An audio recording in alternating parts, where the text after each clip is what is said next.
Bulletin का बाकायदा आगाज करेंगे और सबसे पहले आपको बताएं कि मुल्क में कोरोना वायरस के वार जारी हैं। एक रोज में रिकॉर्ड 105 अमवात के बाद हलाकतों की तादाद 2172 हो गई है, जबकि 4646 नए केसेस भी रिपोर्ट हुए हैं। अमवात और नए केसेस में पंजाब सरे फहरिस्त है। भर में कोरोना वायरस के वार जारी हैं। National command and operation centre के मुताबिक गुज़िश्ता 24 घंटे में रिकॉर्ड 105 अमवात हुई। कोरोना वायरस से जाबहक अफराद की तादाद 2172 हो गई। पंजाब 773 अमवात के साथ सरे फहरिस्त, सिंध में 679, खैबर पख्तूनख्वा 587, बलोचिस्तान 58, इस्लामाबाद 52, गिलगित बल्तिस्तान 14 और आजाद कश्मीर में कोरोना वायरस से 9 अमवात हो चुकी हैं। गुज़िश्ता एक रोज में 24,620 टेस्ट किए गए, जिनमें से 4,646 पॉजिटिव आए। नए केसेस के बाद मुल्क में कोरोना मुतासरीन की तादाद 1,08,317 हो गई है। पंजाब में कोरोना के केसेस की तादाद 40,819, सिंध में 39,555, खैबर पख्तूनख्वा 14,006, बलोचिस्तान 6,788 और इस्लामाबाद में 5,785 अफराद कोरोना का शिकार हो चुके हैं। मुल्क में इस वक्त 5,137 ICU बेड्स और 1,400 वेंटिलेटर मुख्तस किए गए हैं। इस वक्त 322 कोरोना मरीज वेंटिलेटर पर हैं। कोरोना से अब तक 35,018 अफराद सेहतयाब हो चुके हैं। वज़ीर इत्तलात सिंध नासिर हुसैन शाह का कहना है कि विफाक कोरोना से नहीं, सिंध हुकूमत से लड़ने में दिलचस्पी रखती है। विफाक के नुमाइंदे कहते हैं कि वज़ीर आला सिंध टीवी पर आकर खबरें पढ़ते हैं। वज़ीर आला सिंध कब से इल्तिजा कर रहे थे कि कहा जाता था ये मामूली फ्लू है, तो आपको अपडेट कर रहे हैं। वज़ीर इत्तलात सिंध नासिर हुसैन शाह का कहना है कि विफाक कोरोना से नहीं, सिंध हुकूमत से लड़ने में दिलचस्पी रखती है।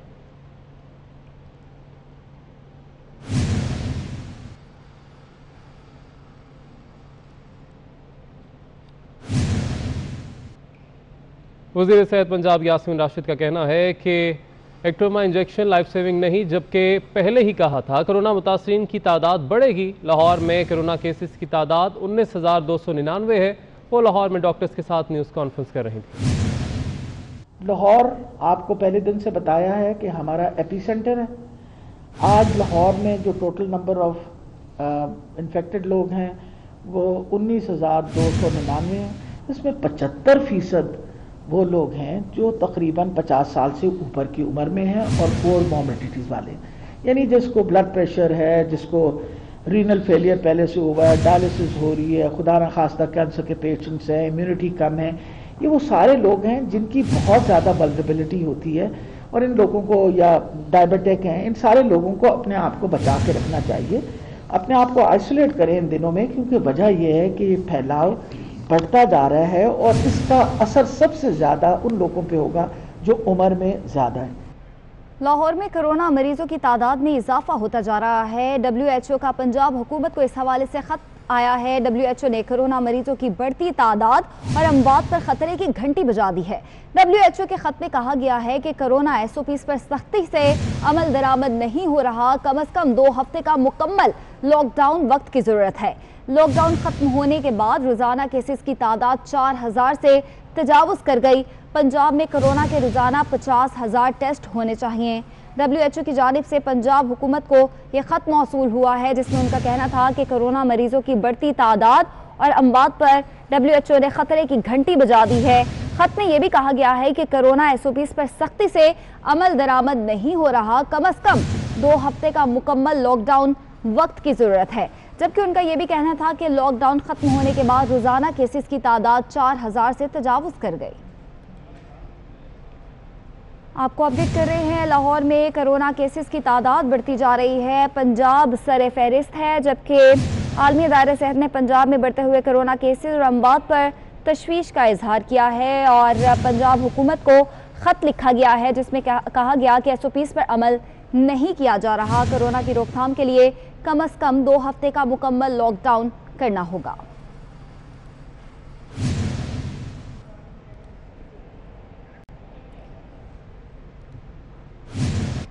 Corona virus health care commission Karachi office में फैल गया। शाहराह फैसल पर वाक़या FTC बिल्डिंग में हेल्थ केयर कमीशन का दफ्तर कायम है, जिसमें 8 मुलाजमीन में कोरोना वायरस की तस्दीक हो गई है।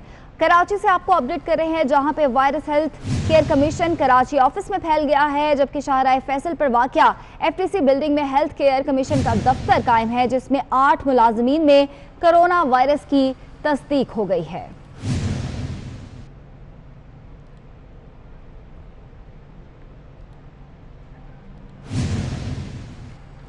प्रिंसिपल सेक्रेटरी वजीर आला पंजाब इफ्तिखार सहू भी कोरोना का शिकार हो गए। इफ्तिखार सहू क्वारंटीन में चले गए हैं, जबकि वजीर आला सेक्रेटरीट के दीगर स्टाफ का भी कोरोना टेस्ट किया गया है। आपको अपडेट कर रहे हैं, प्रिंसिपल सेक्रेटरी वजीर आला पंजाब इफ्तिखार सहू भी कोरोना का शिकार हो गए हैं और वो क्वारंटीन में चले गए हैं।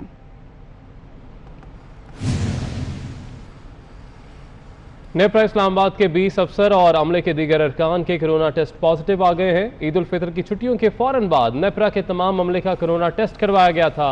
अहम खबर आपको दे रहे हैं, नेप्रा इस्लामाबाद के 20 अफसर और अमले के दीगर अरकान के कोरोना टेस्ट पॉजिटिव आ गए हैं। आपको बताएं कि ईद उल फितर की छुट्टियों के फौरन बाद नेप्रा के तमाम अमले का कोरोना टेस्ट करवाया गया था, जिसमें से 20 ऑफिसर और अमले के दीगर अरकान के कोरोना टेस्ट पॉजिटिव आए हैं।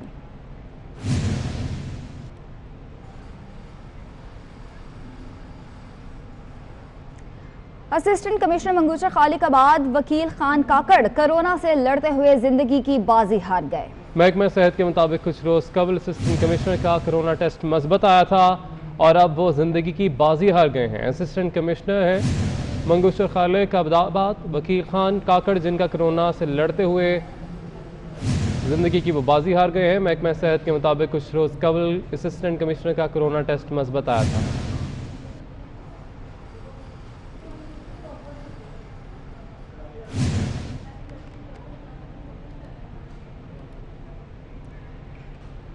मुल्तान में 3 जजेस का कोरोना टेस्ट मस्बत आ गया है। सिविल जज शहजाद बासित और हसन इकबाल में कोरोना वायरस की तस्दीक हो गई है। एडिशनल डिस्ट्रिक्ट एंड सेशन जज सजाद खान भी कोरोना वायरस में मुब्तला हो गए। उधर नैब मुल्तान के 4 अफसर भी कोरोना वायरस का शिकार हो गए हैं। Additional director staff Mian Waqar, deputy director Adnan Haqeeq, जबकि assistant director NAB Multan Babar और राव खालिक भी कोरोना वायरस का शिकार हो गए हैं।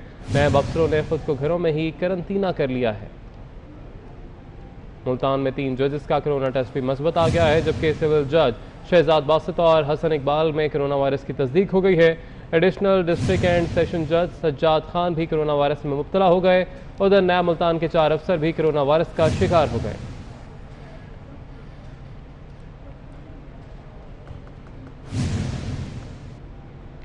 नॉर्थ कराची बिलाल कॉलोनी में घर पर बिजली के तार गिरने से 3 बच्चे झुलस गए, जबकि 12 साला तनवीर को तिब्बी इमदाद फराहम कर दी गई है। इलाका मकीन कहते हैं कि माजी में भी ऐसे वाकयात रूनुमा होते रहे हैं। कराची से आपको अपडेट कर रहे हैं, नॉर्थ कराची बिलाल कॉलोनी में घर पर बिजली के तार गिर गए और बिजली के तार गिरने से 3 बच्चे झुलस गए। 12 साला तनवीर को तिब्बी इमदाद फराहम कर दी गई है, जबकि इलाका मकीन कहते हैं कि माजी में भी ऐसे कई वाकयात रोनुमा होते रहे हैं। अफसोसनाक वाकया नॉर्थ कराची बिलाल कॉलोनी में पेश आया, जहां पर घर पर बिजली के तार गिरने से 3 बच्चे झुलस गए हैं, जिनमें से 12 साल तनवीर को तिब्बी इमदाद फराहम कर दी गई है। जबकि इलाका मकीनों का इस हवाले से कहना है कि माजी में भी ऐसे वाकयात रोनुमा होते रहे हैं, लेकिन इंतजामिया की जानिब से कभी भी एक्शन नहीं लिया गया और आज एक बार फिर से यह अफसोसनाक हादसा पेश आया है। नॉर्थ कराची में बिलाल कॉलोनी में घर पर बिजली के तार गिर गए और तार गिरने से 3 बच्चे झुलस गए हैं। उनमें से 12 साल तनवीर को तिब्बी इमदाद फराहम कर दी गई है। इसी हवाले से बताएंगे इरफान अब्बासी। जी इरफान। बिल्कुल, नॉर्थ कराची बिलाल कॉलोनी का इलाका, जहां कुछ देर पहले एक बच्चा और 2 बड़े जो है वो हाई टेंशन तार की जद में आकर झुलस गए थे और बताया जा रहा है कि ये जो बच्चा था ये अपनी छत के ऊपर खेल रहा था कि इसका हाथ लगा और फिर जब 2 बड़े आकर के उसको बचाने की कोशिश करी तो अचानक से धमाका हुआ और पूरे घर के अंदर आग लग गई। तमाम जो सामान था, बिस्तर थे, वो जल करके खाकतर हो गए। और मेरा कैमरा में दिखाएगा कि ये वो हाई टेंशन तारें कि जिनके नीचे तकरीबन घर बने हुए, 1-1, 2-2 मंजिला घर बने हुए, और ये किसी भी ख़तरे का, किसी भी नुकसान का ये सबब बन सकते हैं। किसी भी सूरत में इजाज़त नहीं है कि ये जो हाई टेंशन तार जो गुजरते हैं इनके बिल्कुल नीचे जो है वो घरों को तामीर किया जाए। लेकिन कौन लोग थे उस दौर में, क्या इदारे कौन कौन से थे जिन्होंने इन घरों को बनाने की इजाज़त दी थी। और अब सूरत हाल ये कि बिल्कुल जो हाई टेंशन तार है उनके नीचे ये घर बनाए गए हैं। और आज जिस तरीके का ये वाकया रोनुमा हुआ, इसी तरीके के वाकयात पहले भी रोनुमा हो चुके हैं। यहाँ के जो इलाका मकीन है बिलाल कॉलोनी के, नॉर्थ कराची के जो इलाका मकीन है, उनका कहना है कि पहले भी इस तरह के वाकयात होते रहते हैं। मुतादिद दफ़ा ना सिर्फ ये के इलेक्ट्रिक को दरख्वास्त दे चुके हैं, बल्कि जो मुतल्लिका इदारे हैं उनको भी दरख्वास्तें दी गई थी कि इस हवाले से हंगामी इकदाम किए जाएँ ताकि मुस्तकबिल के अंदर ऐसे वाकयात रोनुमा ना हुए। जो बच्चा झुलसा था वो भी ख़तरे से बाहर बताया जाता है, और जो उसके साथ दीगर 2 बड़े उसको बचाने के लिए आए थे वो भी ख़तरे से जो है वो अब सूरत हाल से दो चार नहीं है। लेकिन ज़रूरत इस बात की कि मुतल्लिका इदारे इस तरीके के इकदाम करें कि ना सिर्फ आइंदा। बहुत शुक्रिया आपका। कराची के इलाके लियारी खड्डा मार्केट में गिरने वाली इमारत का मलबा उठाने का ऑपरेशन जारी है। मलबे से आज मजीद 6 लाशें निकाल ली गई हैं, जिसके बाद हलाकतों की तादाद 14 हो गई है। आपको अपडेट कर रहे हैं कराची के इलाका लियारी खड्डा मार्केट, जहां पर गिरने वाली इमारत का मलबा उठाने का ऑपरेशन इस वक्त जारी है। मजीद जानेंगे हमारे नुमाइंदे जावेद काइम खानी हमारे साथ मौजूद है। जावेद, क्या सूरत हाल है इस ताज़ा तरीन? जी, इतवार की रात को गिरने वाली इमारत का मलबा ताहाल जो उठाया जा रहा है, ऑपरेशन जारी है बिला तातुल, किसी भी वक्फे के बगैर भारी मशीनरी के साथ और शहरी इंतज़ामिया की जानिब से मुहैया किए गए ट्रक्स और डंपर्स दिए गए हैं ताकि इस मलबे को उठाकर डिस्पोज ऑफ किया जाए किसी दूसरी जगह पर, ताकि आसानी जो है नीचे दबे हुए लाशें मुमकिन तौर पर जो हो सकती हैं और इसके साथ साथ मुकामी अफराद का जो सामान है उसे जो है सेपरेट किया जा सके। जबकि लाशों के निकालने के हवाले से बताऊं तो अब तक जो है वो आज सुबह से लेकर इस वक्त तक 6 लाशें जो है मज़ीद निकाली गई, जिसके बाद जो है वो लाशें निकालने की तादाद जो है वो 14 हो चुकी है। अब तक सिविल अस्पताल के अंदर 14 मैयतें रेस्क्यू का ये कहना है कि मलबे से निकाल कर पहुँचाई गई हैं, जबकि ज़ख्मियों की तादाद जो है वो 5 से 8 के दरमियान है, जिन्हें जो एतवार की शब ही जो है वो अस्पताल पहुँचाया गया था जो ज़ेर इलाज है। जबकि दूसरी जानिब गुज़िश्ता रात एक ऐसा शख्स जो निकला था जो मौजूदा तौर पर जिंदा था कई देर मलबे के नीचे रहने के बाद, लेकिन जैसे ही अस्पताल पहुंचा तो उसके बाद कुछ ही लम्हात के बाद जो जख्मों की ताब न लाते हुए चल बसा था। जो दूसरी जानिब जो शहरियों ने, यहाँ के मकीन हैं, उन लोगों ने जो लिस्ट जारी की है और मुमकिन तौर पर दावा किया है कि हमारे ये अफराद जो है वो लापता हैं, तो अब उस लिस्ट के मुताबिक भी जो है तकरीबन 10 बहुत शुक्रिया जावेद आपका। कराची में हादसे में तबाह होने वाले PIA के तैयारे का इंजन उठाने के लिए टीम्स मॉडल कॉलोनी पहुंच चुकी हैं। तैयारे का इंजन घर की छत पर फंसा हुआ है, जिसे बड़ी एहतियात से निकाला जा रहा है। इसी हवाले से बताएंगे समर अब्बास। जी समर। हाँ जी बिल्कुल, देखें PIA की परवाज़ PK 8303 22 मई को मॉडल कॉलोनी की आबादी पे गिरकर तबाह हो गई थी। मलबा उठाने का काम जो है वो जारी है। आज भी PIA और सिविल एविएशन की टीमें यहाँ पहुँची हुई हैं ताकि जो जहाज़ का मलबा बाकी है उसे उठाया जाए, लेकिन इस वक्त तमाम मलबा उठा लिया गया है, लेकिन जो जहाज़ का इंजन है वो एक छत पे ऐसी जगह फंसा हुआ है जिसे काट के निकालना है। टीमें जो हैं, तहकीकाती टीमें बड़े उसको तअम्मुल से निकालना चाह रही हैं और इजी तरीके से, ताकि जो शवाहिद हैं वो ज़ाया ना हो सकें और इंजन को जो है जो जिस जगह फंसा हुआ है उसे एतराम में उस जगह को काटा जाएगा, फिर इंजन को जो है निकाल के उससे शवाहिद हासिल किए जाएंगे। इस वक्त जो तहकीकाती बोर्ड की टीम है वो भी यहाँ मौजूद है, जबकि पाक आर्मी की इंजीनियरिंग कोर के जवान भी मौजूद हैं। इसी तरह रेंजर और पुलिस ने कॉर्डन किया हुआ इलाके को। शवाहिद अभी तक जमा किए जा रहे हैं। इस वक्त भी जो है जो डॉकयार्ड से एक क्रेन मंगवाई गई है ताकि उसके जरिए इंजन को उठाया जाए, लेकिन हमारी बहुत शुक्रिया आपका। Army chief general Qamar Javed Bajwa Kabul पहुंच गए। DGISI lieutenant general Faiz Hamid भी उनके साथ हैं। अफगानिस्तान के लिए पाकिस्तान के खुसूसी नुमाइंदा मोहम्मद सादिक भी उनके साथ हैं, जबकि आर्मी चीफ की सरबराही में वफ्द की अफगान सदर से मुलाकात जारी है। आपको अपडेट कर रहे हैं, army chief general Qamar Javed Bajwa Kabul पहुंच गए।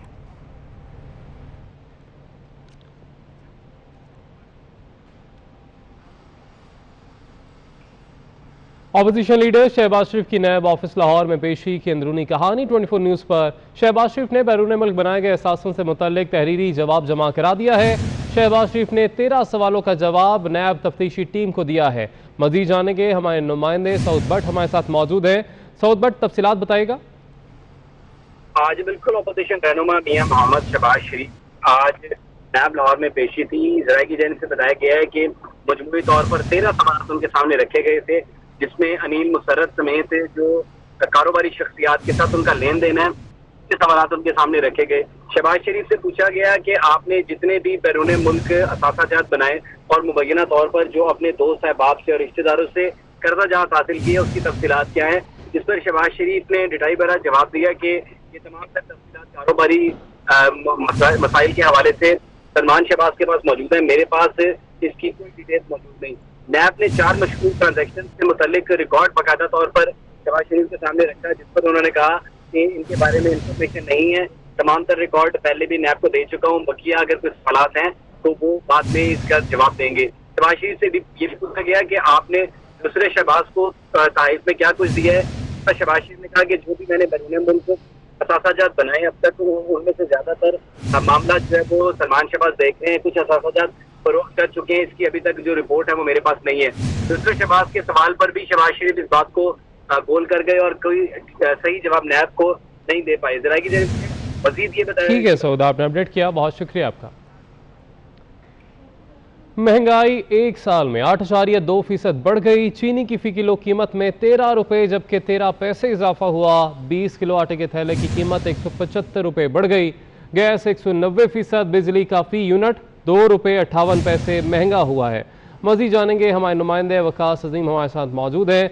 वकास, बताएगा इदारे शुमारियत ने मजीद क्या तफसीलात दी हैं?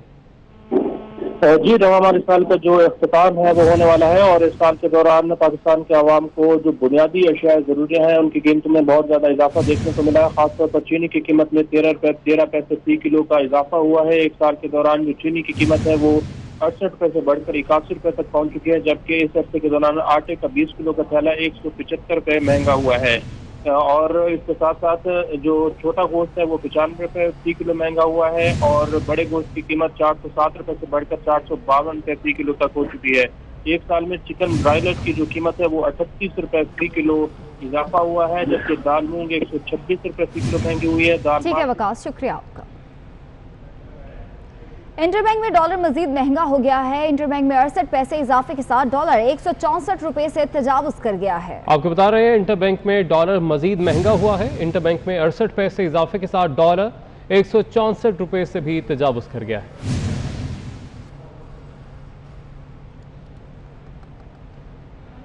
दौरा इंग्लैंड के लिए नामजद बैटिंग कोच यूनुस खान का कहना है कि जैसे मुल्क के हालात हैं इसमें यह दौरा निहायत अहमियत का हाबिल होगा। मेरे लिए भी एक इम्तिहान है। कोशिश करूंगा कि खिलाड़ियों में अपने तजुर्बात की रोशनी में बेहतरी ला सकूं।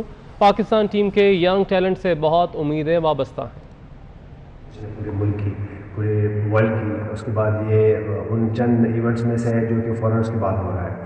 तो मेरे ख्याल से बड़ा इंपॉर्टेंट है पाकिस्तान के लिए। मेरे लिए बड़ा इंपॉर्टेंट है क्योंकि मेरी बड़ी ख्वाहिश थी कि मैं अपना एक्सपीरियंस अपने यंगस्टर में अपने मुल्क को पे बैक की शक्ल में कैसे मैं दूँगा, और ये मुझे बड़ा अच्छा मौका मिल रहा है कि बहुत बड़ी सीरीज़ पाकिस्तान खेलने जा रही है और बड़ी उम्मीदें हैं, बड़ी एक्सपेक्टेशन है। मुझे अपने आप से बड़ी एक्सपेक्टेशन है कि मैं इंशाल्लाह जो मेरी गोल्स हैं, जो मेरी पास की परफॉर्मेंसेज हैं वो मैं यंगस्टर्स में कन्वर्ट कर सकूँ। मेरे ख्याल से हम अगर अपनी बैटिंग लाइन को देख लें तो ये अब बिल्कुल एक ठीक है, जो कि हमारे पास बड़े यंगस्टर बैट्समैन हैं, बड़े यंग प्लेयर हैं, लेकिन काफ़ी अर्से से ये खेल रहे हैं और इससे पहले एक इंग्लैंड की एक सीरीज़ भी खेल चुके हैं। तो आई होप कि हम लोग अच्छा परफॉर्म करें, एज ए टीम अच्छा परफॉर्म करेंगे, क्योंकि अगर एज ए ग्रुप में आप परफॉर्म करते हैं तो टीम के लिए अच्छा होता है।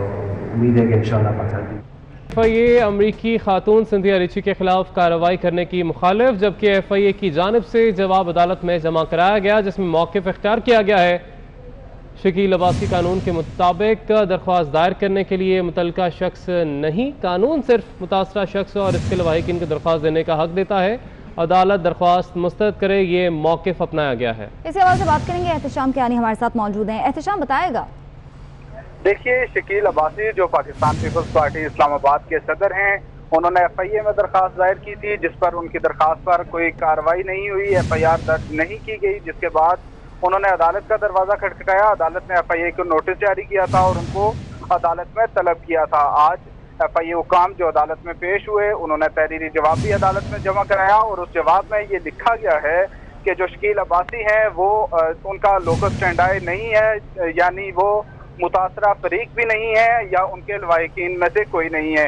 ये भी लिखा गया है कि जो मुतासरा शख्स है वो या उनके लवाहिकीन ये दरख्वास्त दायर करने के हकदार होते हैं, इसलिए जो शकील अब्बासी की दरख्वास्त है उस पर FIR दर्ज नहीं की जा सकती। अदालत उस दरख्वास्त को। ठीक है एहतशाम, शुक्रिया आपका।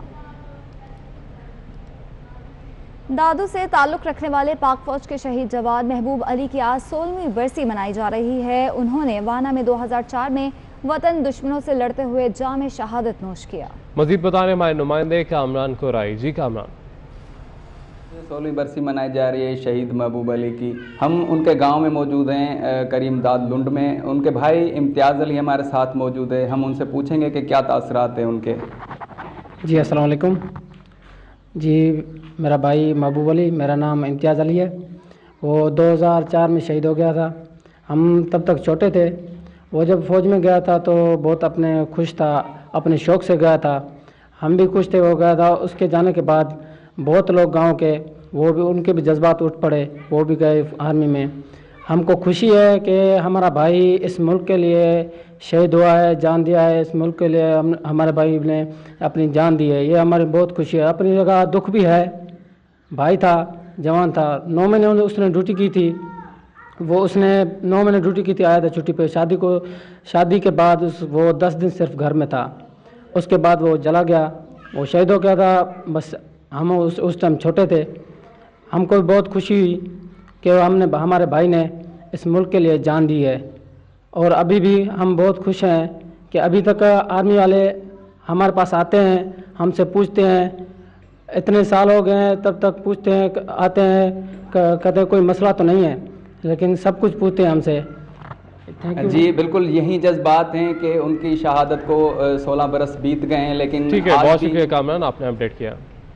अभी वक्त खैरपुर नासिर शाह में 25 साला लड़की को मुबैना तौर पर अगवा कर लिया गया। मगविया के वर्सा ने प्रेस क्लब के सामने एहतजाज किया और IT सिंध पुलिस से बाजियाबी का मुतालबा किया है।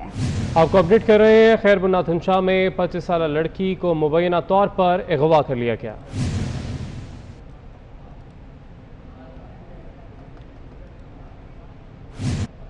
कोरोना वायरस में हकीमी नुस्खों के बाद कई जड़ी बूटियां भी महंगी हो गई हैं। सोशल मीडिया पर कोरोना से बचाव के लिए सुनाम की जड़ी बूटी के चर्चे हुए तो कीमत 120 रुपए पाव से 400 रुपए पाव तक पहुंच गई। इसी हवाले से बता रही हैं रोजीना अली। जी रोजीना।